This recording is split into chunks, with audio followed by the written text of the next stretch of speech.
ಆಕ್ಷನ್ನಲ್ಲಿ ಮಾತ್ರ ಕಾನ್ಶಿಯಸ್ನೆಸ್ ಇದೆ, ಆಕ್ಟಿವಿಟಿಯಲ್ಲಿ ಇಲ್ಲ. ಆಕ್ಟಿವಿಟಿ ಅಂದ್ರೆ ನಾವು ಬರ್ತೀವಿ, ಕೂತ್ಕೊಳ್ತೀವಿ, ಸಂಪೂರ್ಣವಾಗಿ ನಾವು ಕೇಳ್ತೀವಲ್ವಾ, ಲಿಸನಿಂಗ್ ಆಗಿರ್ತೀವಲ್ವಾ, ಪ್ರತಿ ಶಬ್ದದ ಅರ್ಥವನ್ನು ನಾವು ಗ್ರಹಿಸ್ತೀವಲ್ವಾ, ನಮ್ಮೊಳಗೆ ಅದನ್ನು ಆಹ್ವಾನ ಮಾಡ್ತೀವಲ್ವಾ, ಅದು ಆಕ್ಷನ್. ಆಕ್ಟಿವಿಟಿ ಬೇರೆ, ಆಕ್ಷನ್ ಬೇರೆ. ಆಕ್ಟಿವಿಟಿ ಅನ್ನೋದು ಮೆಕ್ಯಾನಿಕಲ್, ಅದರಲ್ಲಿ ಯಾವುದೇ ಪ್ರಜ್ಞೆ ಇಲ್ಲ.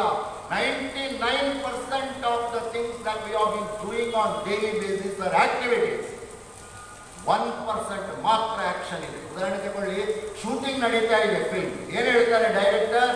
ಕೂತ್ಕೊಂಡಿರ್ತಾರೆ ಅಲ್ಲಿ ನಟರು, ಅವರೆಲ್ಲ ಕರೀತಾರೆ ಅವರನ್ನ, ಈಗ ಅಮಿತಾಬ್ ಬಚ್ಚನ್ ಇರ್ಬೋದು, ಕ್ಯಾಮರಾ ಬಂತು, camera lights on, action. Activity ಅಂತ ಹೇಳೋದು ಕ್ರಿಯೆ. ಕೃಷ್ಣ ಏನು ಹೇಳ್ತಾನೆ? ಓ Arjuna, perform your obligatory action. ಎಂತ ಮಾತು! ತರ್ಜುಮೆ ಬಹಳ ಚೆನ್ನಾಗಿದೆ ಇಂಗ್ಲಿಷ್.